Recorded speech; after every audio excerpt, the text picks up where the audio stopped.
Hello, world. This is Solo Travel Talk. Your solo travel advisor is Astrid Clements.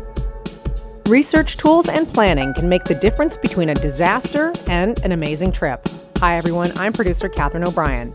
Solo Travel Talk with Astrid this week is about research tools and how Astrid uses some of her favorite travel websites. Astrid goes into a lot of detail, and in fact, we break the topic into 2 episodes. Between this week and next, you'll get tons of tips and guidance on how to use these tools. And don't worry, all the links for the websites Astrid talks about are in the show notes. Get ready to learn how to get the most out of all these tools. Here's Astrid. Travel research and the tools that you've used have come a long way. I know when I first started traveling, I'd have to go to the library and find books about, say, either London or Paris or wherever I wanted to go. And then, we had all of the new bookstores like Books A Million, Barnes and Nobles, and I would go and browse through their wonderful sections, travel section, magazines, of course. I used to even read a lot of personal journals or travel writers who had written novels set in different settings, that used to always really spark my imagination.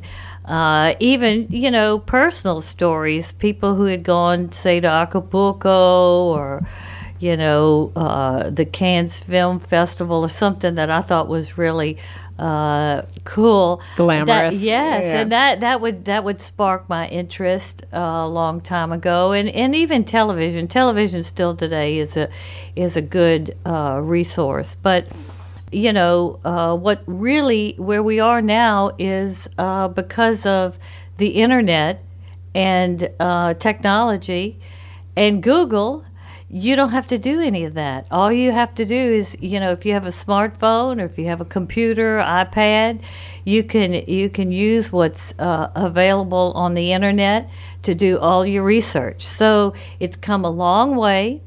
And I think it's fabulous. Now, I have to admit, I still do go to Barnes and Nobles and pick up a couple of the real good guides. I like the DK, National Geographic, or Michelin.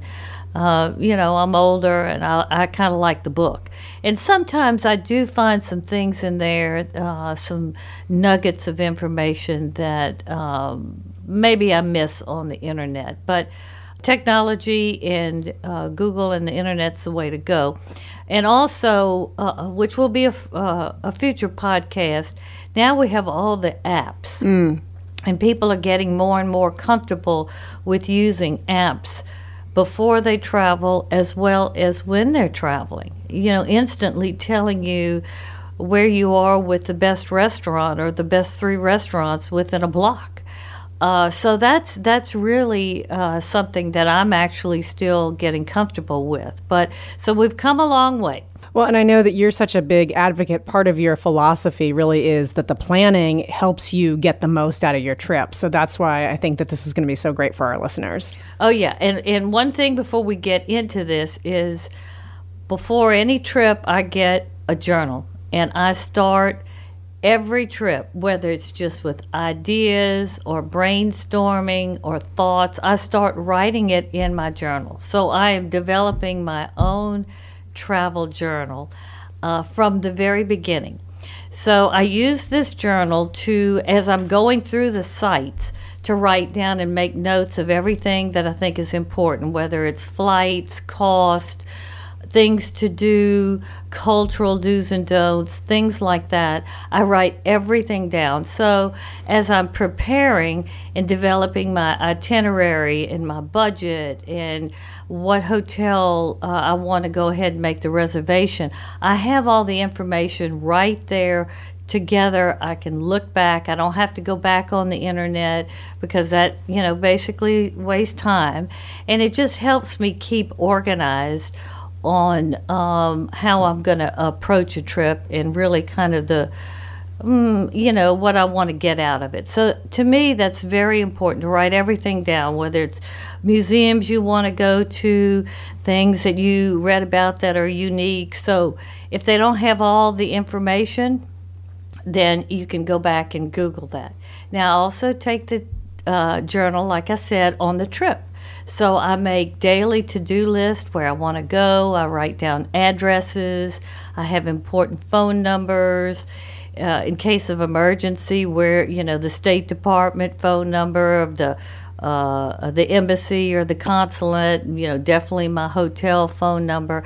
I write down all kinds of things. I mean, if I meet somebody very interesting that I'd like to connect with when I go home, I write their name and phone number and Facebook or whatever. And so I have that while I'm on the trip. Every night I will reflect on what I've done. I write down, some of my observations, my thoughts, maybe something not so good that I don't think you should do that I did. But I log all this in. So when I get home, I have my own travel journal, my own diary, and it's something that I can look back on and learn from. I can share.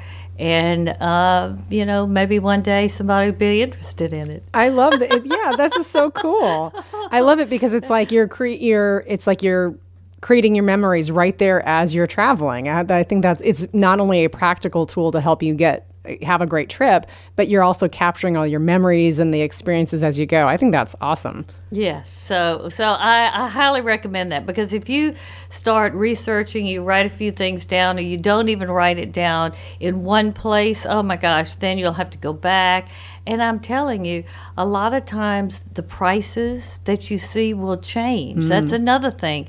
Oh my gosh, it's very difficult sometimes to really get that best deal at the best time. So if you log in what you've looked at, the dates you've seen it, you get a much better specific picture of what things cost, etc. I'm also thinking that this is also a good sort of protection for yourself, because what if you find yourself without access to the internet when you're out and about? You have an offline way of collecting all that information. You're never stranded without your basic information. Like if, let's say, you can't get a good connection with the internet, or you just don't have access.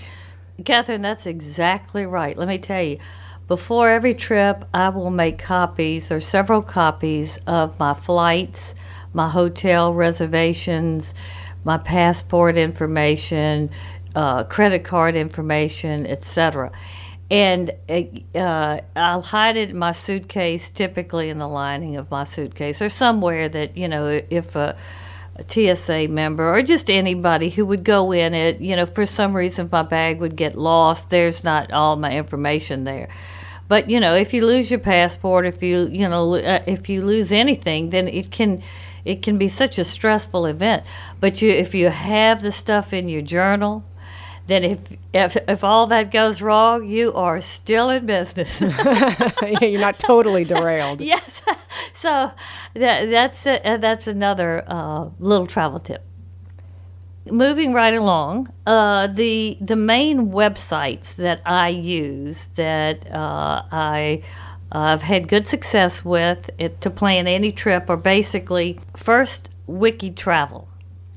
And then I love the U.S. State Department travel section from the United States.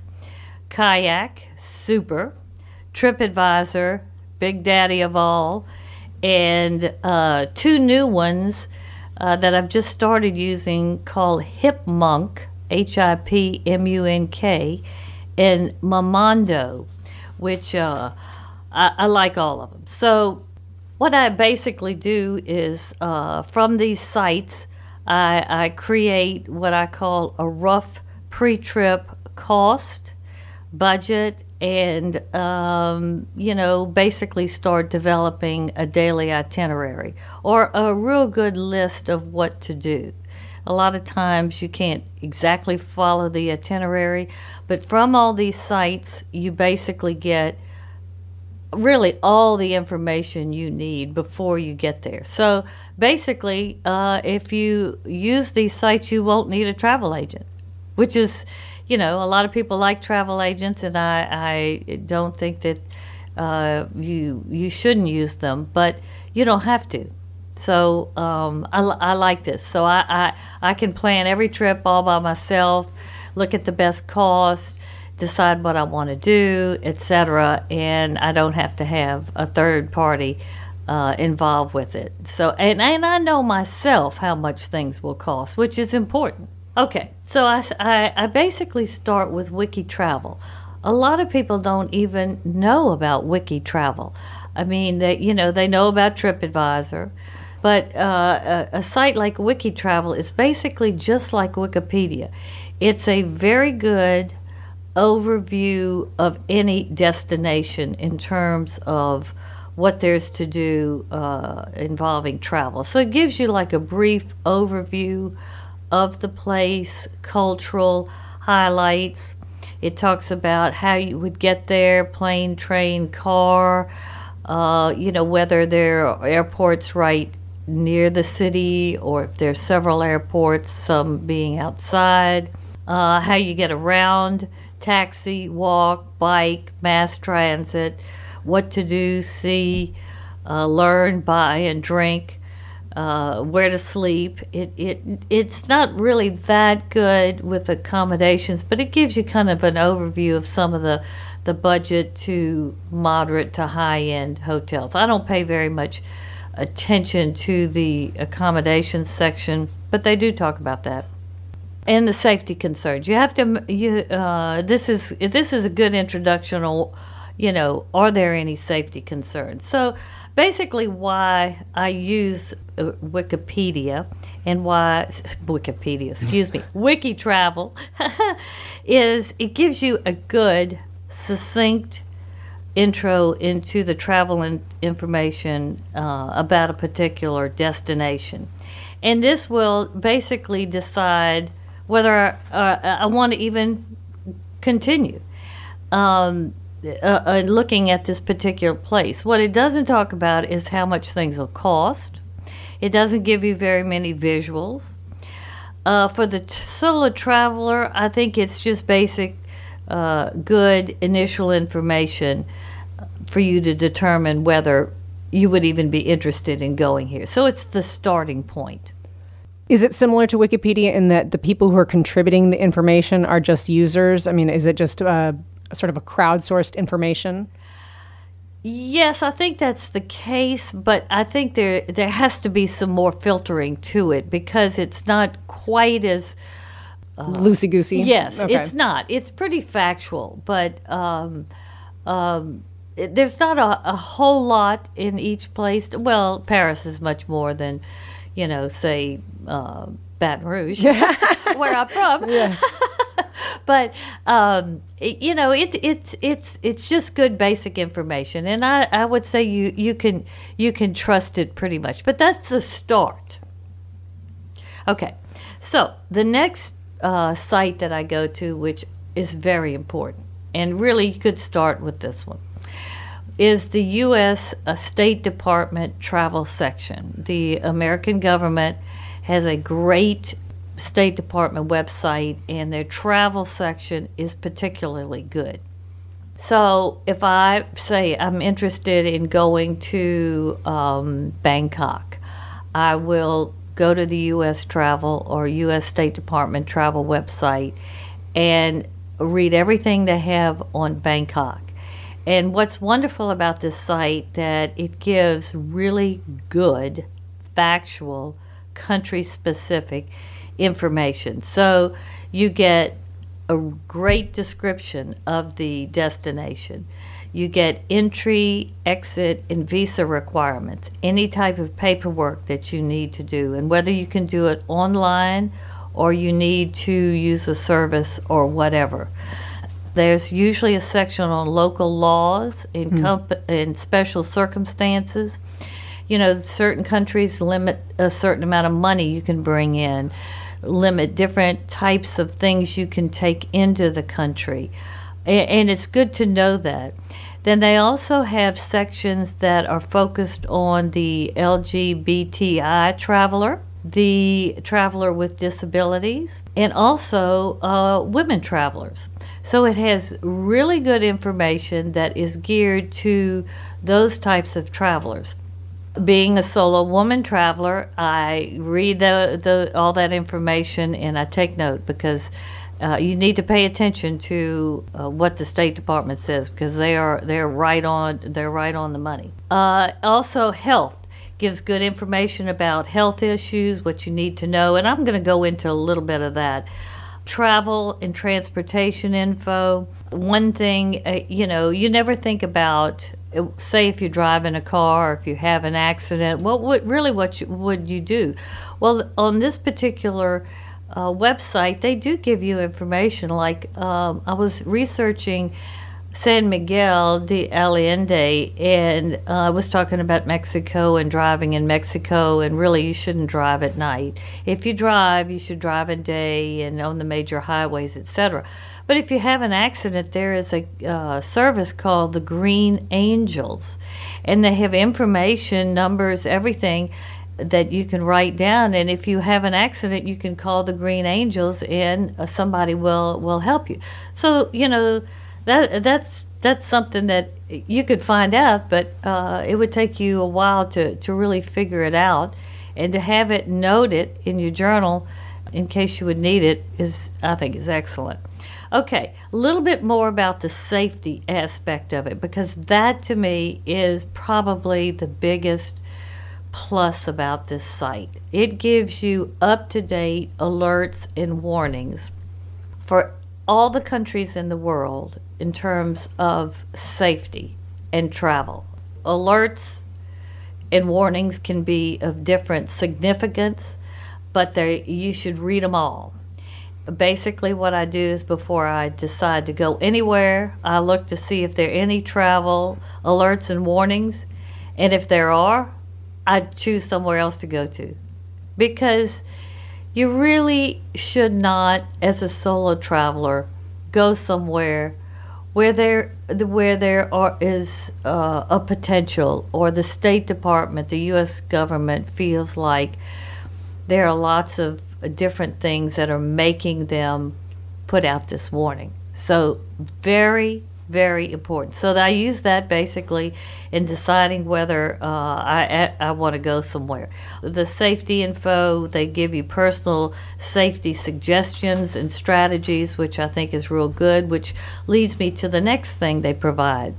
There's a service called the Smart Traveler Enrollment Program, STEP. And this is part of the State Department travel section. And what you do is, any American traveler who is traveling outside of the United States can enroll in this program. And what you do is you enroll your basic personal information. You enroll your trip itinerary, your dates, where you'll be staying, contact numbers. So they will know, the State Department, the U.S. government will know that you are somewhere as a solo traveler on these dates. And if there's anything like a new travel warning or alert, you will be immediately texted or emailed, and you will know about it. If there are natural disasters, they will give you information, update information. If you need to get out of the country, they will tell you what to do. So it's really, really good. Then if you have an emergency, or if something happens, you have an accident, they will help you in terms of what happens with the doctors and the hospitals. They'll contact your family. It's really good. And then also, if your family wants to contact you, say there's an emergency in the family or something happens, they can log into this, and the State Department, this STEP program and how it's constructed, will get you a note saying you need to call home or whatever. So it's really, really good. You're not totally alone then when you're traveling. You have your connection to the State Department, and I've never had to use it in a bad situation, but I enroll in it every time. And this is one of my big travel tips I tell everybody, is when they're traveling outside the United States now, enroll in the STEP program. One other little thing, they also have an app. So that's another really good thing. Enroll online in computer or whatever, but there's app up to date too that's on your phone. It sounds like it's a little bit of the worst case scenario insurance. It's like, hopefully you'll never ever have to use it, but it's a good idea to do it. Oh, yeah. And it is free. You don't have to pay for anything. The other thing that I think is the information that's great on this website deals with health and medical information. And that's sometimes people don't really think that through enough. Like, well, I'll use Mexico as an example. First of all, Mexico is very difficult. If you have some kind of health event, you're in the hospital, you have an accident, or you're injured in some kind of way, you have to have upfront money to pay for your medical needs. And there are only certain providers that they will accept. They do not accept health insurance companies from the U.S. or even Medicare. So you should know that. And they give you what health providers that they will recognize. So you can buy the appropriate travel insurance policy that covers health issues for a particular place, say Mexico, as well as supplemental insurance. You know, sometimes you'll buy a policy, but it doesn't have medical evacuation in it. And let me tell you something. If something really bad happens to you and they can stabilize you and get you to back home, that is something that I pay for every time. I use Travel Guard typically as my insurer for the whole trip, which has good medical supplement insurance in it. But they have they have all different levels, but they do have on the top levels the medical evacuation. And because I'm older, I definitely want that. So that's really good. They also talk about what's controlled substances. Sudafed in Mexico is a controlled substance. Oh, boy. Oh, yeah. So you have to know what you can bring in and what you can't bring in. That could accidentally get you in trouble. You should always bring your prescriptions, and especially a handwritten doctor's prescription. It gives you a list of doctors and hospitals that they recommend. And if you have problems with overcharging bills, they will step in and help you negotiate that. And lastly, they'll talk about prevalent diseases, whether it's Zika or whatever. And so I think it's wonderful, okay?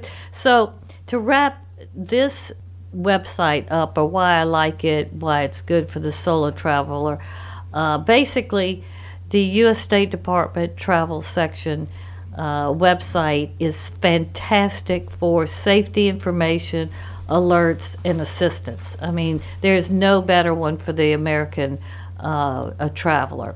If I recall correctly, the website says, and remember, the Bill of Rights does not follow you overseas. Oh, yeah. No, really. I think it says that on the website. But it is true.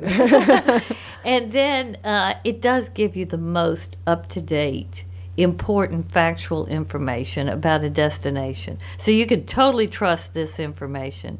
What it doesn't provide is cost and basic tourist, information. The fun stuff. Yeah, sites, hotels, restaurants, that kind of thing. But for the solo traveler, the section specifically dealing with women travelers, great information, great suggestions. So once my potential trip, or where I'm thinking about going, passes these two websites, these two filters, if I still want to go there after everything I've read, then I go to Kayak, which, I love Kayak. Even just the name of the site, Kayak, makes you think of, that's going to be fun. Let's go. But Kayak is a humongous or gigantic fare aggregator, as well as they call themselves a meta research travel engine. But it gives you information on hotels, all price ranges, flights, car rentals, packages. They have a new section now, trains, activities, rentals, ideas on what to explore, even flight tracker capabilities, different route suggestions. This site has come a long way. It is fantastic. And what I like so much about this site is it pulls from all of the other booking sites like Booking.com, Hotel.com, Expedia, TripAdvisor, Marriott, Hotel Planner, and more. What you can do is they give you their information, and then they will show you all of these other sites, what their quotes are. And you can go to those sites. And sometimes kayak is not the cheapest, or you might want to use another site because you're not quite sure and you want to have free cancellation, or you don't want to pay for the hotel prior to getting there. And so certain sites will quote different price points on hotels, with these different filters in there. So, and their price might be a little bit better than another site that has that. So, this kayak is great. They're the kind of site that I like. They are not afraid of competition. They show what the competitor is doing, and they try to get down as low as they can go. And it's wonderful. I mean, kayak is basically where I start. But so, in terms of hotels, let's talk about hotel search. What you'll see when you're searching for a hotel there are a lot of filters. And I know a lot of people have booked online that are probably listening. But for those who haven't, I'm going to go through some of these basic things just to kind of paint the picture, okay? But they have filters, so you can determine if you want a 1-star, 2-star, up to 5-star hotel. I always stay in 5-star hotels. I might go down to 4, but it has to be really something good, because my Astrid Solo Travel Advisor, we focus on affordable luxury ideas for solo travelers. So I'm looking for the best deal for a 5-star hotel. Now I need to give you a little heads up, is in certain areas of the world, their 5-star might not be what say a Western European or an American 5-star would be alike. There are some variances in, say, Asia that you have to be discerning. So that's another reason why it's good to go through all these sites that I'm going to tell you about, look at a lot of pictures, read a lot of reviews, and then see what you really believe is true and what you're comfortable with. So they have the star rating. Then they have a review score, which are basically reviews that people have put in, which is very good. That gives you another filter. And you can say, I only want 5-star hotels with reviews that are 9 to 10. Or I'll go down to 5. It doesn't matter. Also price range. They'll give you price range, like you might say, I'm not going to spend more than $350 a night. Or, I don't want to see anything below $100 to $350 a night, or whatever your comfort zone and price is.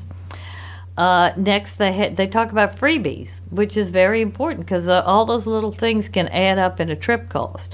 Whether there's a free airport shuttle, which I always look for, because being a solo traveler, when I go anywhere new that I've never been to, if there's not an airport shuttle, I typically will arrange with the hotel's concierge for a pickup service, because I had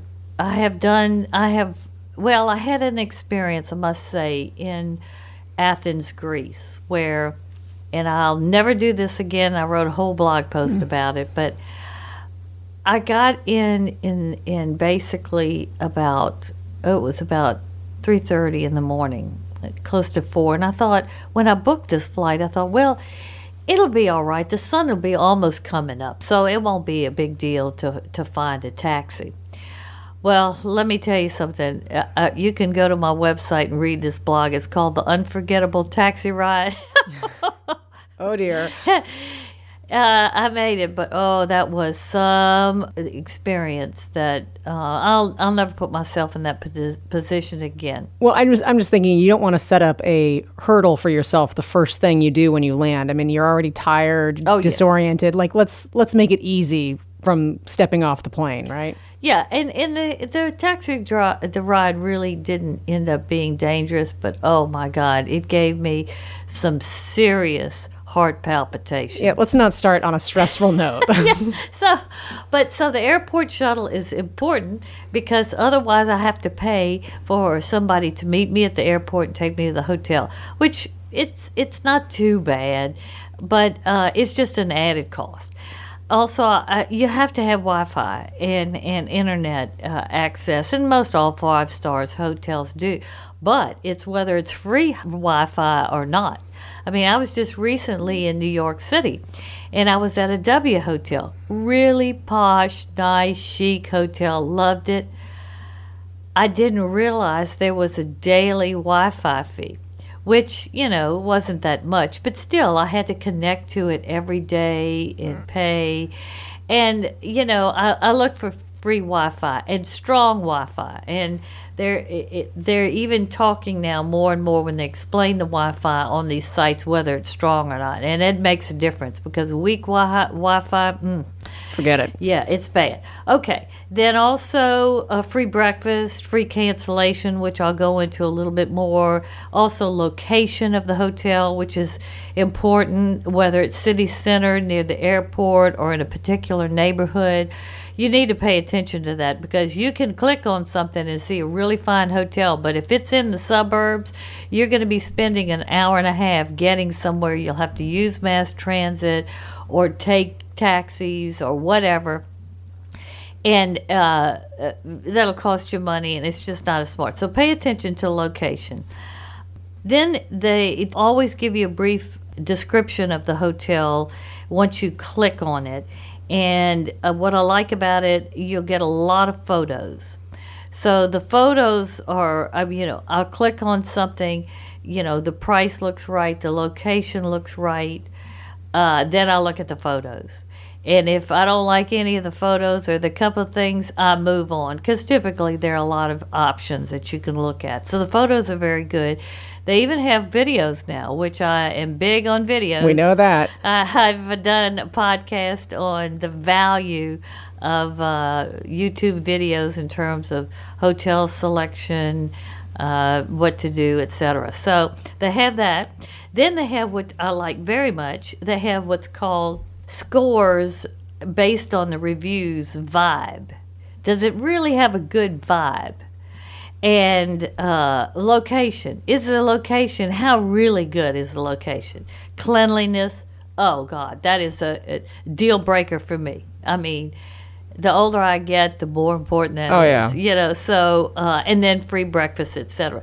So they have this, and I like it very much, as well as when you look at location, they even have a map feature where you can see where the hotel is. And I always click on that because it'll show you all of the good sites that are around there, sometimes the restaurants, and most importantly, if I'm going to use mass transit, where the tube station is, or where the subway station or overhead, whatever, how far it is to walk. So if it's 5-10 minutes at the most, that's perfect.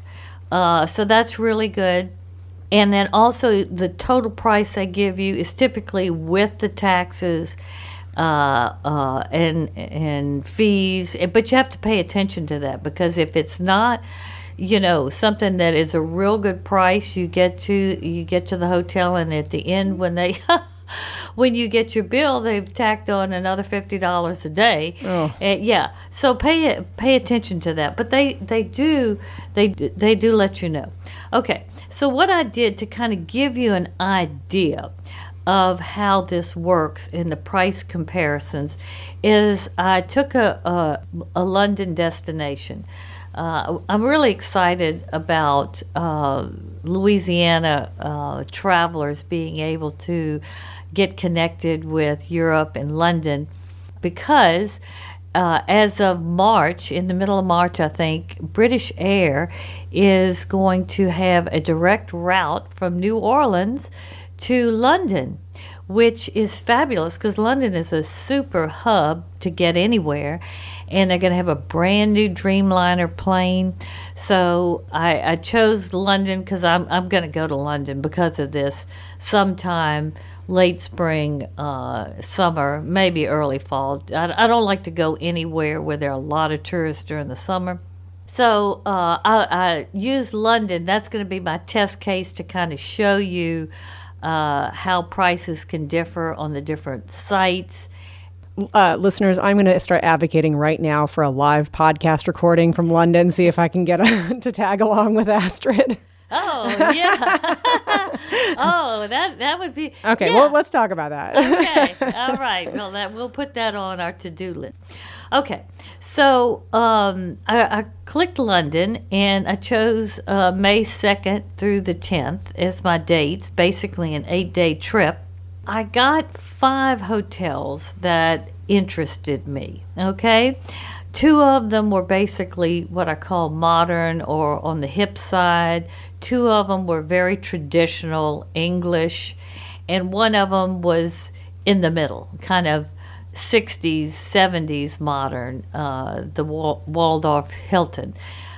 So what I did is they came up and I got these 5 hotels. I saw prices from Kayak, Hotel.com, Expedia, Booking.com, Priceline, and Hotwire. The 5 hotels, one was the Mondrian, the other one was the Hari. Both of those were the modern vibe, hip, cool hotels.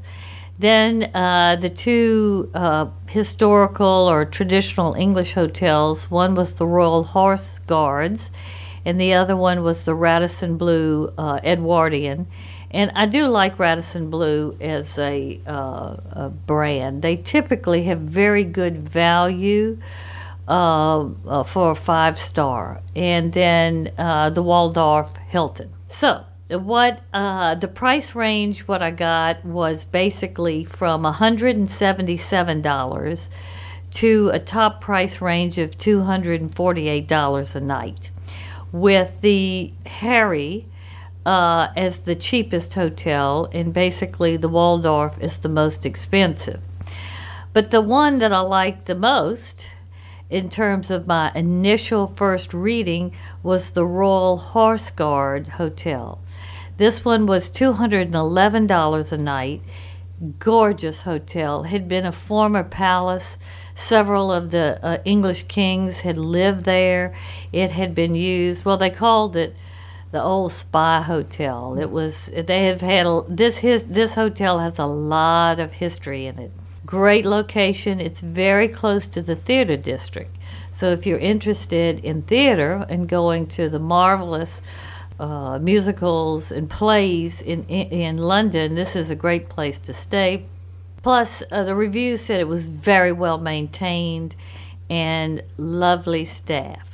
So I starred this hotel. I really like this one. But I didn't knock the other ones out. So it gave me kind of a price range, total price range for these days between $1,200 and say $50 up to say $1,017.50. So I was kind of starting to begin to know how much the hotel cost would run me for a 5-star hotel that I'd stay in, right, that I thought was affordable but still luxurious. Then I go to the flights.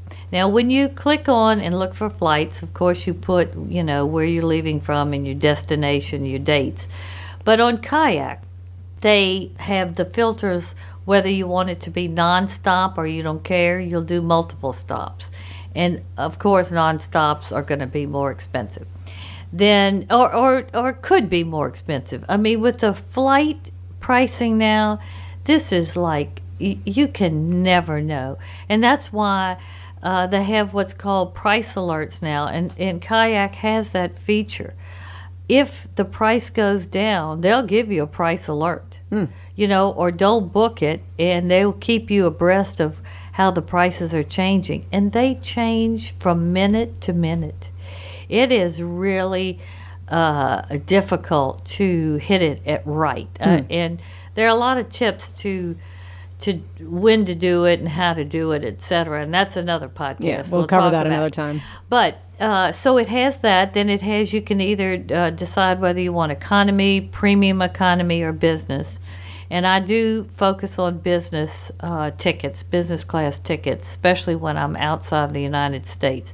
Not so much in America, but if I'm traveling more than 4 or 5 hours, and depending on where it is, I look for very well-priced business class tickets. Duration of the flight, which is very important. You can get a real cheap flight, but if it takes you a day and a half or 2 days to get there, it's not worth it. And you have a long layover of 15 hours. Yeah, and let me tell you, I've accidentally done that before. Before they came up with all these extra filters to tell you that it's a long layover and this kind of thing. Then, of course, it gives you the schedule of the flight, the particulars, the flight number, the different carriers, and also even the type of aircraft, which I'm not as much of a freaky flyer anymore because I've flown so much. And really, the new planes are great. I mean, I'm so amazed all the time, these humongous jets, especially the Dreamliner. You can hardly tell you've taken off. And then the landing is it's like a feather landing most of the time. It's just fabulous. So when I'm looking at what flight that I want to book, I look at the aircraft. And I'm even so dogged about this, I'll see if there's a YouTube video that'll show me what the interior of the cabin looks like.